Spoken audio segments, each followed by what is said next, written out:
Okay. Happy Wednesday. Just want to check in first and just see if during the practice anything came up, anyone had any questions. If so, there's a little button you can raise your hand. Some of you know the drill, and I always like to start there before we dive into the text. I apologize for not recording this morning. Apparently, I did not set my alarm, so slept in a bit.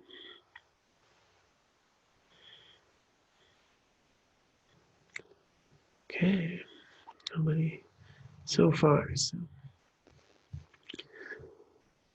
let's get to the text.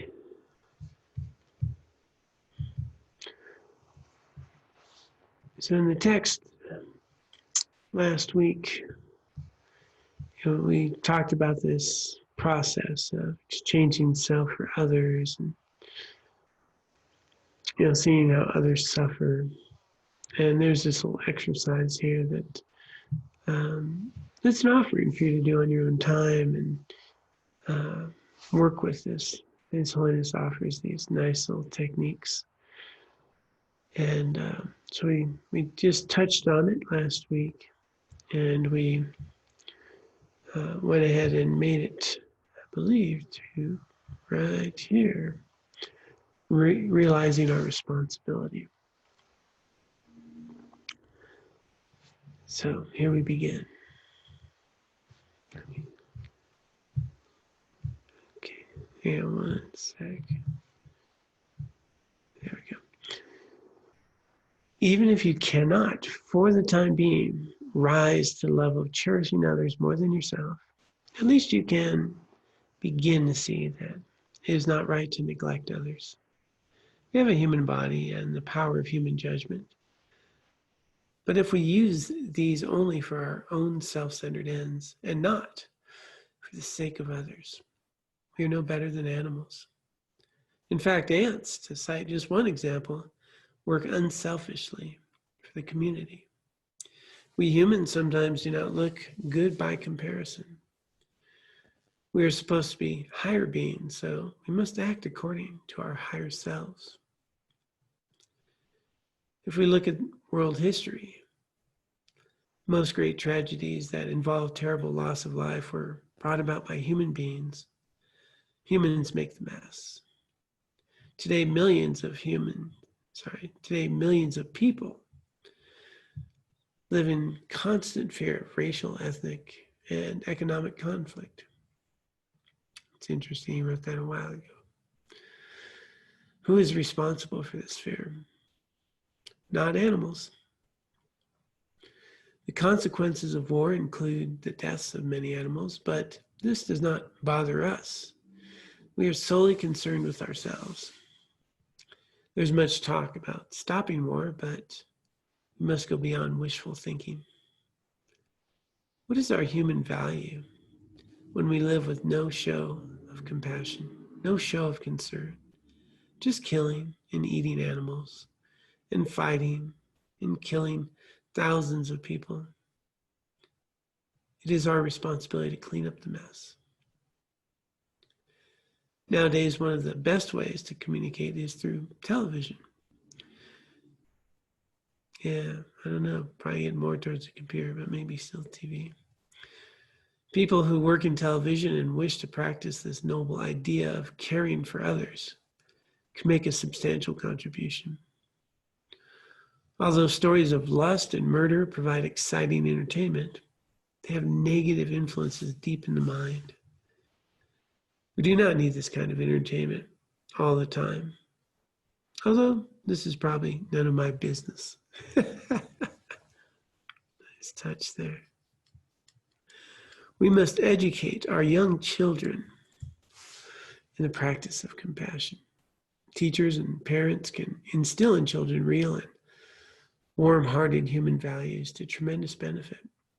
I noticed in a newspaper that a toy company, which usually makes toy rifles and so forth, deliberately stopped producing violent toys at Christmas. What a wonderful idea. What an other-centered act. So something I don't want to gloss over. He says none of his business. But so much of entertainment is actually creating really harmful imprints in our minds. And if we think about the health of our food, it's good for our body, it's healthy food, and we exercise, think about what we eat, we should also be aware of what we're feeding our mind. What are we putting in there?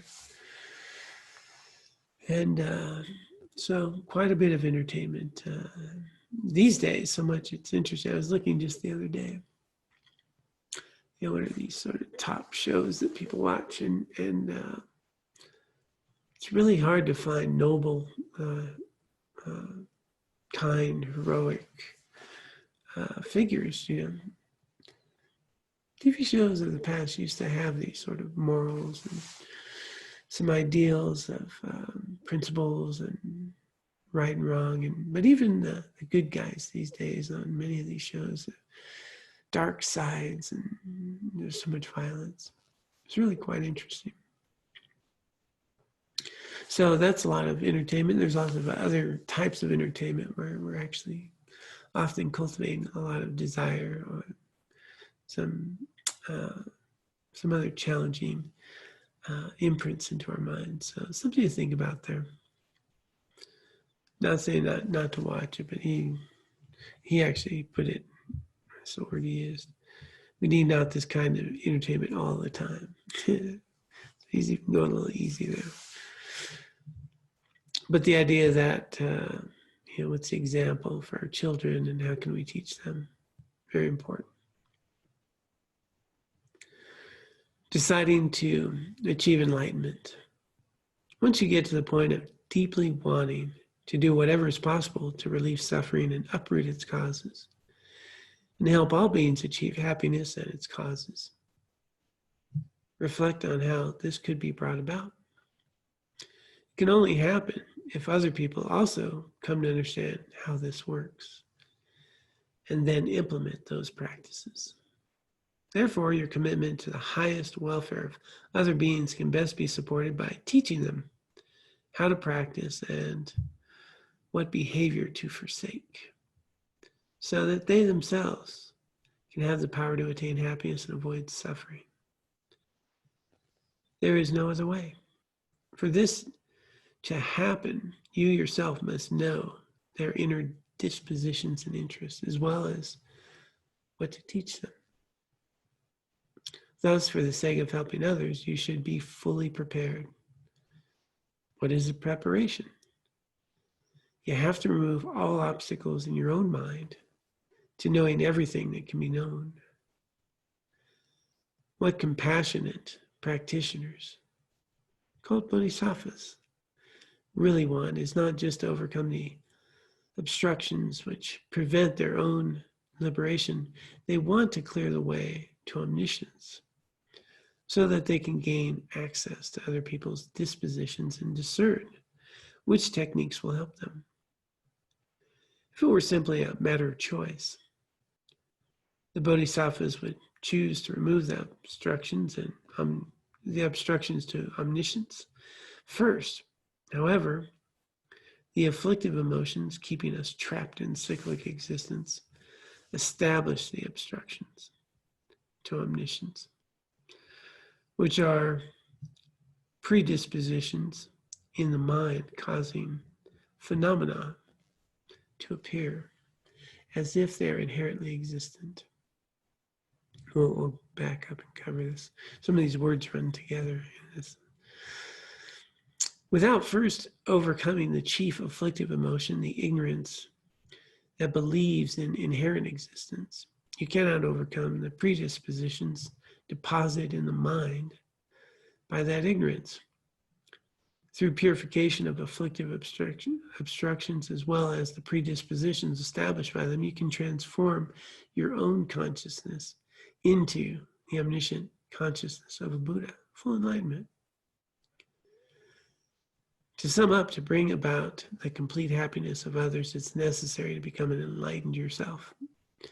When you understand this and resolve to seek enlightenment for their sake, this is called the altruistic intention towards enlightenment, or bodhicitta. By following Shantideva's practice of seeing self and others as equally striving for happiness and then switching the emphasis on your own aims over to those of infinite others, you can generate the power of bodhicitta within you.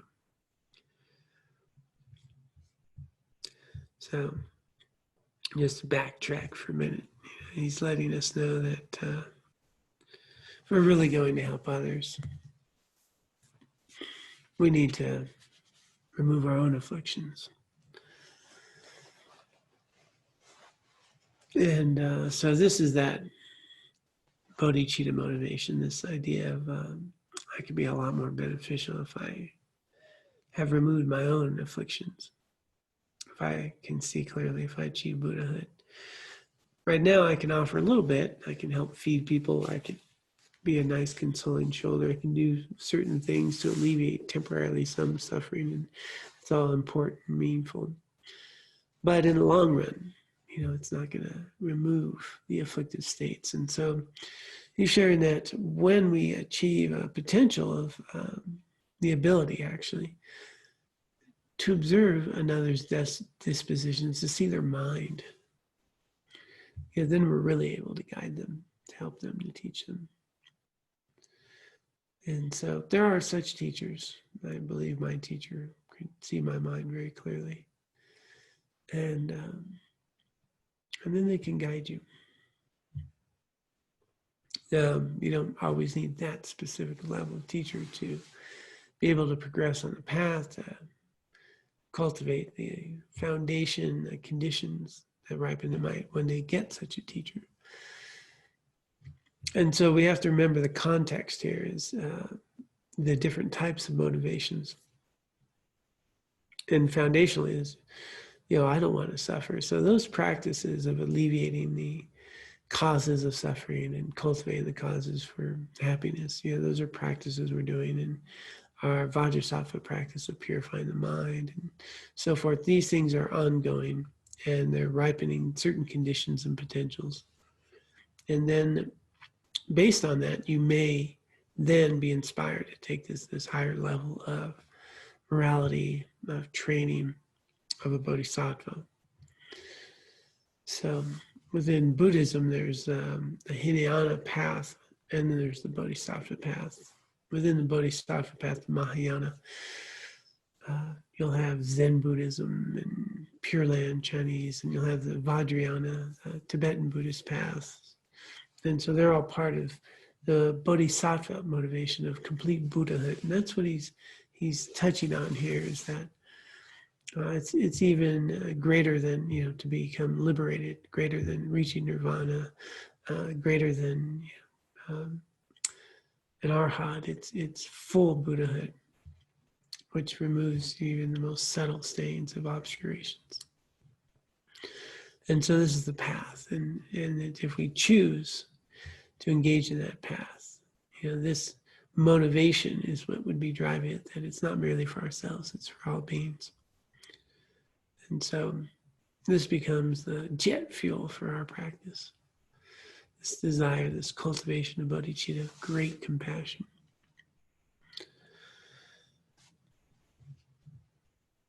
And I just want to get to this. There are 3 different styles of altruistic attitude found in 3 types of people. The first type is like a monarch, desiring to achieve Buddhahood first, as the most effective way to help other beings. The second is like a boatman, desiring to arrive at the other shore of enlightenment together with all other beings. And the third is like a shepherd, desiring that all others should achieve Buddhahood first before his or her own enlightenment. The last 2 analogies, the boatman and the shepherd, only indicate the compassionate attitude of certain types of practitioners.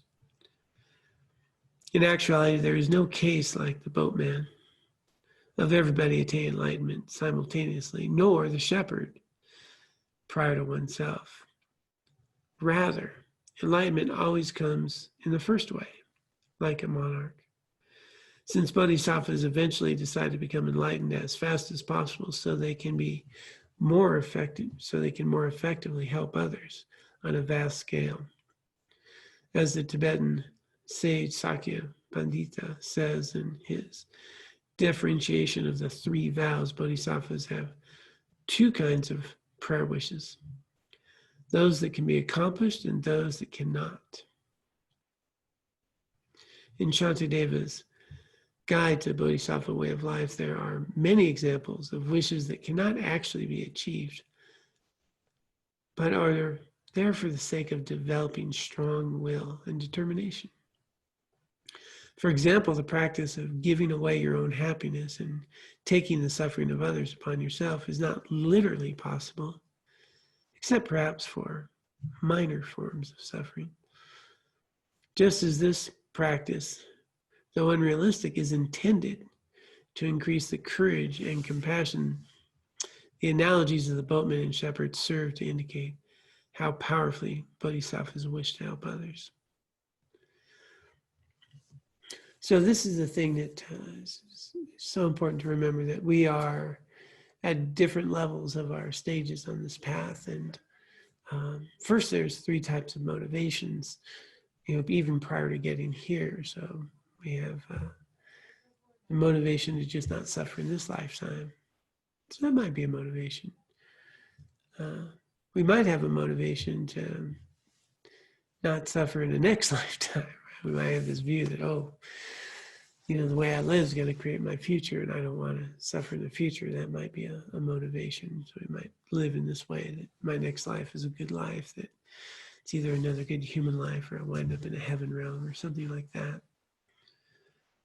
And then we might have this motivation to be free of suffering, be free of cyclic existence, be free of samsara, to have liberation. And so that may be a motivation. And so the Hinayana path is, not Hinayana, I'm sorry.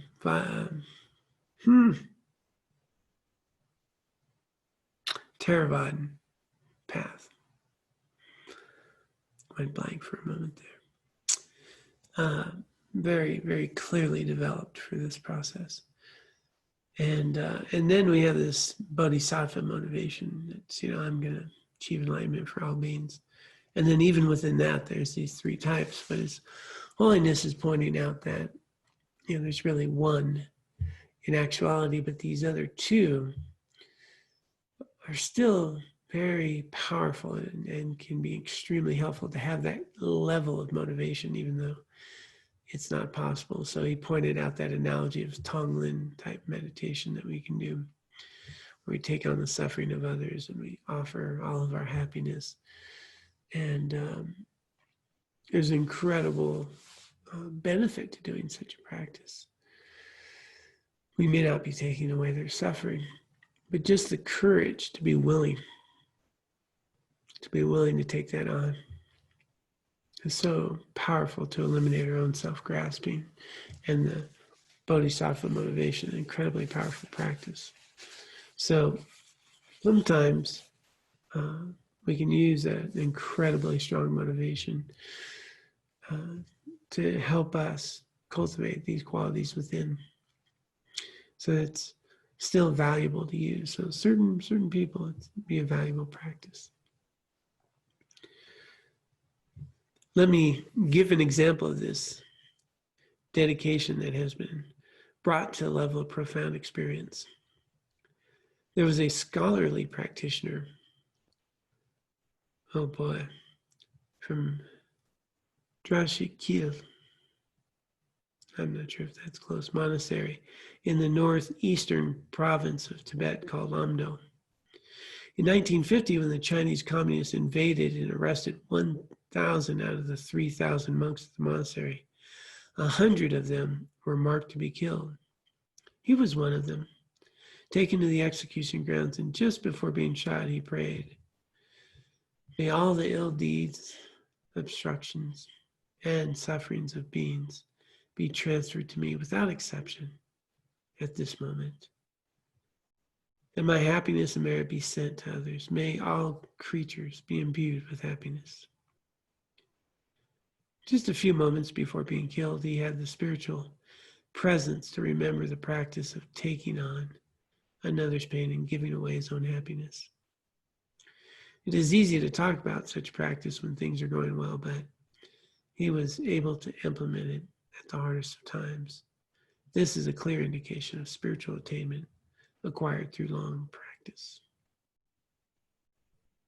And Shantideva's A Guide to Bodhisattva's Way of Life says, if a blind person finds a jewel in a pile of garbage, she would cherish it dearly.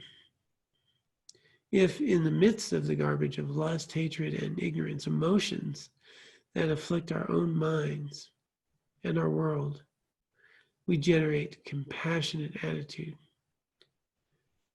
we should cherish this like a jewel. This precious discovery can give us happiness and real tranquility.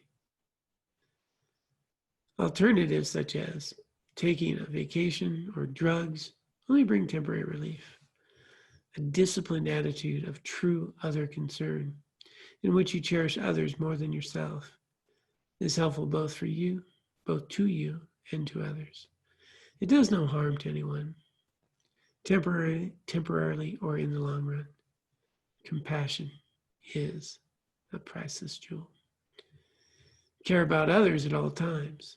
If you cannot help others, well, do no harm. This is the essential meaning of the practice of morality. So it's a very famous quote by His Holiness. Very straightforward practice. If you cannot help others, do no harm. Straight, succinct, to the point. So I'll just read the suggested practice here.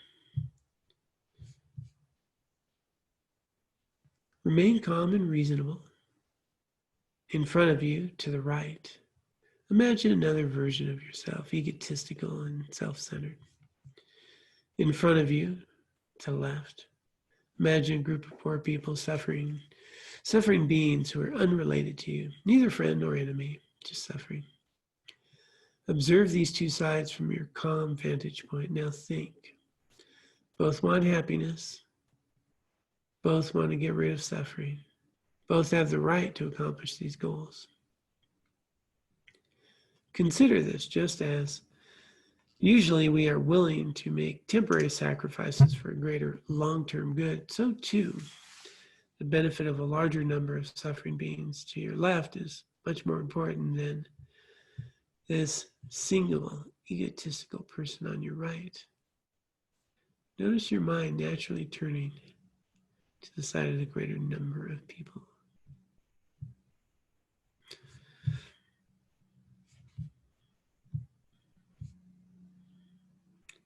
Wow, there's some good stuff there. So I wanted to pause there and kind of check in with everybody, see what questions may arise or thoughts to be shared. As usual, you can raise your hand and we can unmute you.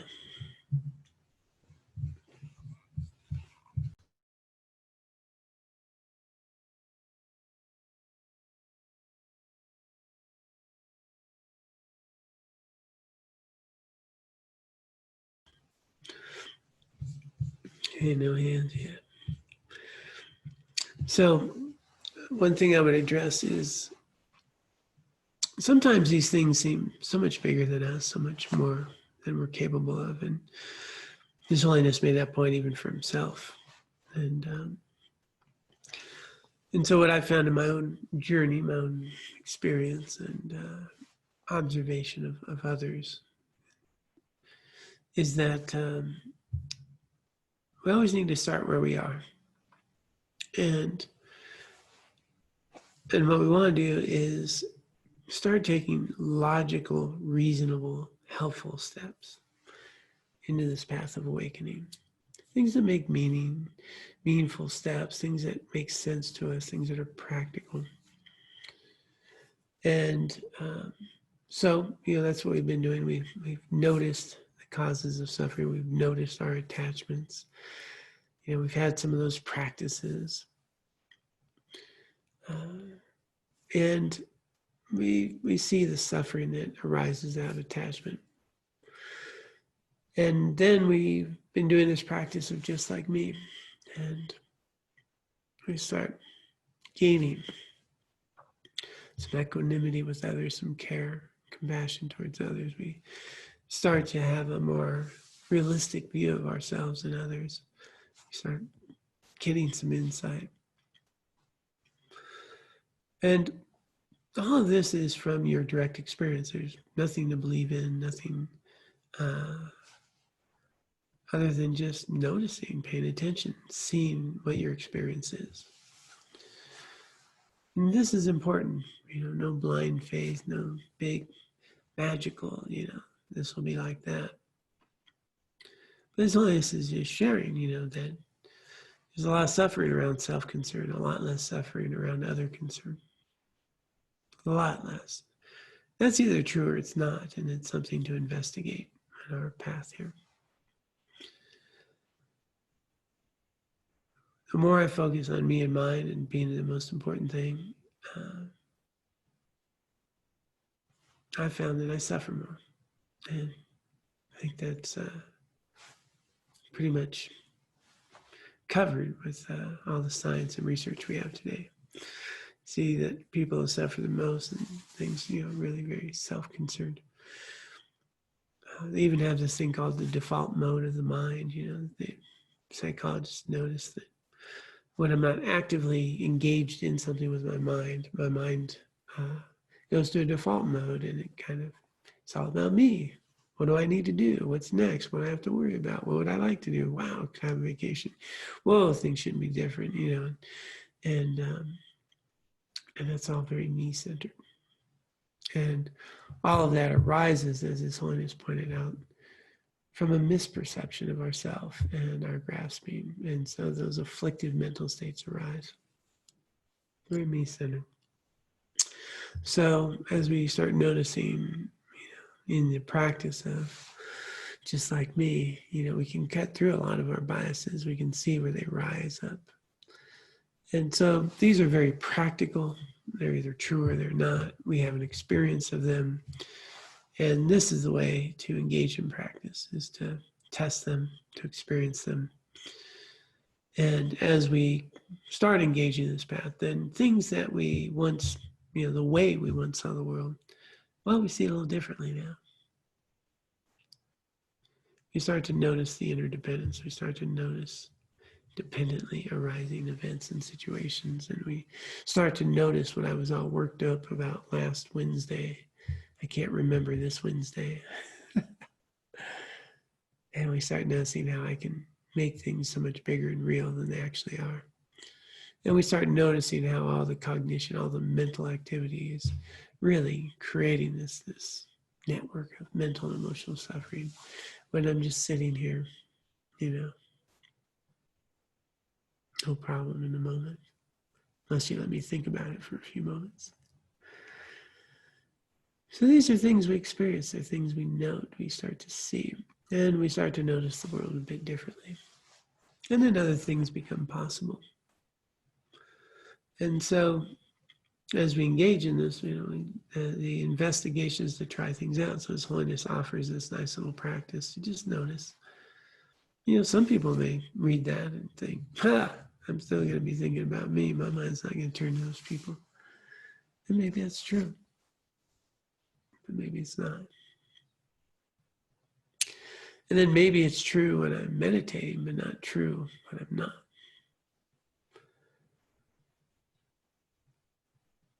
What He's offering is an experience. He's offering is an experience. And so trying to cultivate, what's our real aspiration here? What's our real inkling underneath our self-grasping? And may find that underneath it is really a desire to be of benefit. It's much more of your nature than our selfishness. And then as we engage in these practices, he brought up these different types of motivation, becoming ready to commit to a Bodhisattva path, to engage with the Bodhisattva path. Well, why would you do that? Yeah, because you just can't stand the suffering. And here we are with all this suffering. And so often I hear people just, struggling with all the suffering that's around.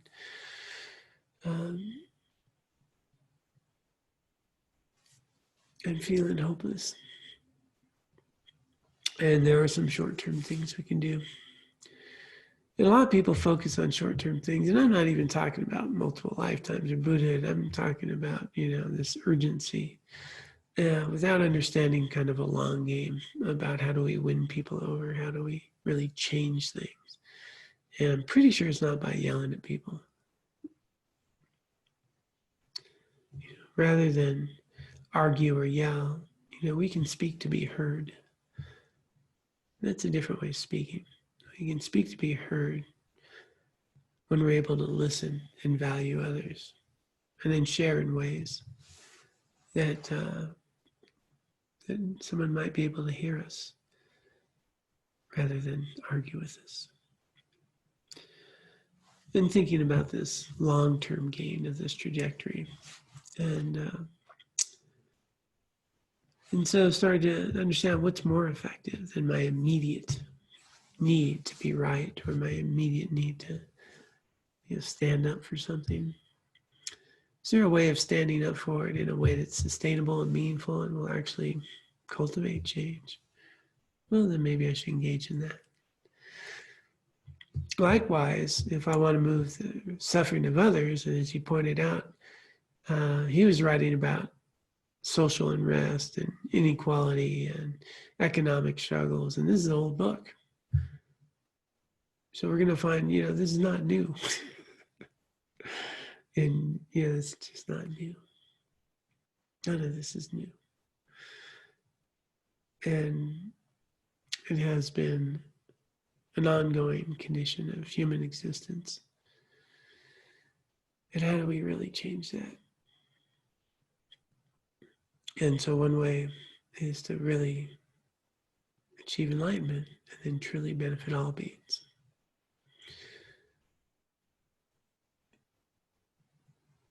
So there's an opportunity there. Might be a path.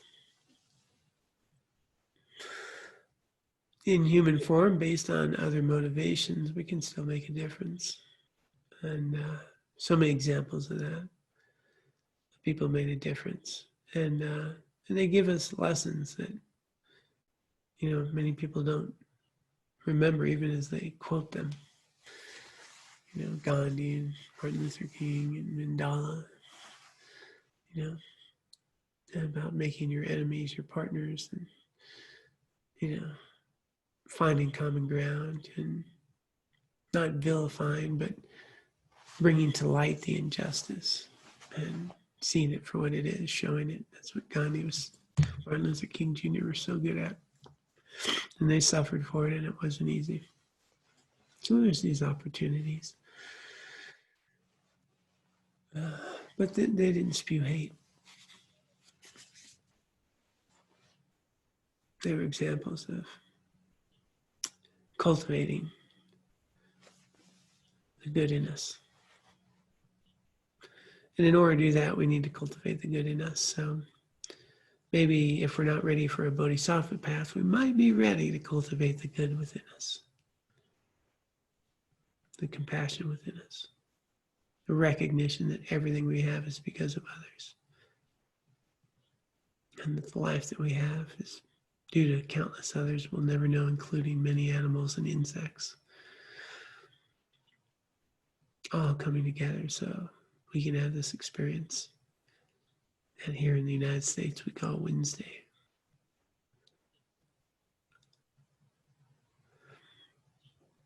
And that's just the way things are. And we can forget all that as we get caught up in me and mine and how things ought to be. So as we engage in this path, whether we're ready for a Bodhisattva step, or maybe we're just ready to stop suffering ourselves, or maybe we want to ensure that we can find some liberation from our afflicted states, the same steps are on the path. The motivation shifts, but the same types of processes take place. We avoid non-virtuous actions. We cultivate the virtuous ones. We apply the antidotes to anger and hatred and ill will and cruelty. And we cultivate love and compassion and loving kindness and compassion. Cultivate equanimity, joy. And we're aware of what we're putting in our minds. Am I watering the seeds of anger or seeds of compassion? And as we engage in this path, we may find that things that once seemed so far away don't seem so far away at all. And more naturally, our understanding and experience and connection with others just arises, because that's just the way things are. Others are no longer the source of your suffering. They're just others like you, trying to find their way. And often what they're doing is showing us our minds, our self-grasping, our greed, our judgment, allowing us the opportunity to see the path, the things we need to work on.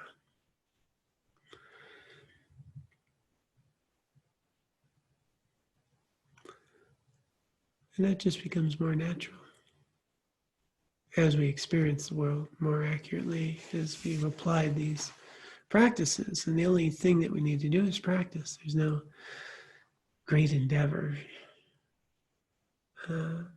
We just keep plodding along. And some days we're good at, some days not so good. And what happens is a ripening of karma, a ripening of merit, a ripening of conditionings. And then we find ourselves at teachings, and we find ourselves engaged in a little more stable mind, a little more meditation, a little more opportunity to be kind. And then we find conditions and teachers arise, opportunities to see more accurately happen more often in my mind, our minds. And then things like Bodhisattva path seems like just a natural next thing, not some faraway thing. I think, wow, why wouldn't I do that? Of course. Or you might be more of a Theravada practitioner, just dedicated to eliminating the afflictions in our own mind, and that becomes natural. Or you might just want to have a best life we can, trying to help others, and if I can't do that, at least not harm them. That's good too. All require the same processes of avoiding the non-virtuous activities, cultivating the virtuous ones, developing our mind so I can be able to make these healthy choices that are ethical and helpful. And the wisdom to understand the nature of my existence, my relationship to phenomena and others. And so I can have more healthy, realistic relationships with everyone and everything I encounter. Motivation shift, awarenesses and realization shift, but the path's the same. So that's why I've been so delighted, so absolutely joyful that we get to do practice together every morning, that except this morning, but hopefully you did your practice. And I wake up and I think, wow, we're doing this together. We are setting our intentions, we're setting our motivations, we're meditating, we're reflecting on a day that will never come again, this rare and precious life. And then, hopefully we're checking in through the day and watching our minds, and in the evening, doing a sweet purification practice, Bodhisattva, and dedicating the merit, all the good that we've done each day. And this is a practice. This practice can lead to a lot less suffering in this very lifetime and water the seeds of Bodhisattva. No more suffering. Nothing mystical about it, really. We just need to do it. So I'm going to pause there and got like 2 whole minutes. So I don't know if anyone had a question or a thought or something they'd like to share. Sorry. I'm just, thank you so much for tonight. I'm trying to find how to access the morning meditations, and I can locate that. I'm Oh, sorry to ask. no problem. That's actually, might be, many others might have the same question. So I'm going to take you off of panelists if I can do that. And then uh, I will just show you. So technology is pretty amazing. So what I would just share with anyone, if you haven't joined the community yet, if you were to just go to our website, which is the Way of Compassion Dharma Center.org, probably how you got here, there's a little pop-up window announcing our new online community. So you would just click on that and join the online community. It's free. And when you're in the community, you're right here. And this is where we communicate, where you can share with each other, post things, like the teachings and other teachings by other teachers and our events. You can share with each other. And every morning, there's a morning practice that we record. And once you join, you can have it. You'll get a little email in the morning that says, the morning practice has been posted. And you just click on it. There's a little practice. Today, I overslept. So that's how you would get there. You just join this, the Way of Compassion Dharma Center community. Okay. And there's lots here. We got, if you were to click on topics, don't get me all excited here. We got additional resources, archived teachings. So if you miss any of the teachings, prayers and practices, I love going through and getting some good quotes. These are other members in our community. You can connect with them. And so a lot of Dharma here, And so this is our community, and often little things that, events that are coming up and so forth, and other teachings. This is how we're hoping everyone we get to communicate and do things more interactively. Thank you. You're welcome. And anytime in the future anyone has a question, if you shoot us an email, admin@wocompassion.org, we'll do our best to help you out. Okay, well, let's take a little time to dedicate. Incredible merit we've accumulated. So let us dedicate the merit and the wisdom we have accumulated here today and throughout our lifetimes, both individually and collectively. Let us dedicate this for the benefit of all sentient beings. May all sentient beings be free of suffering. May they find their liberation. May we be able to use the merit and wisdom accumulated here today throughout our lifetimes to purify our own minds, to eliminate the obscurations that prevent us from recognizing our own Buddha nature. We can become a Buddha, truly benefit all sentient beings. May we also dedicate the merit and wisdom accumulated here today and throughout our lifetimes for the long life of all spiritual teachers of all spiritual traditions who are authentically teaching a path of no more suffering. May they live long, may their teachings flourish. And a special dedication for the long life of His Holiness, the 14th Dalai Lama. May he live long, and may all his teachings flourish within all of us.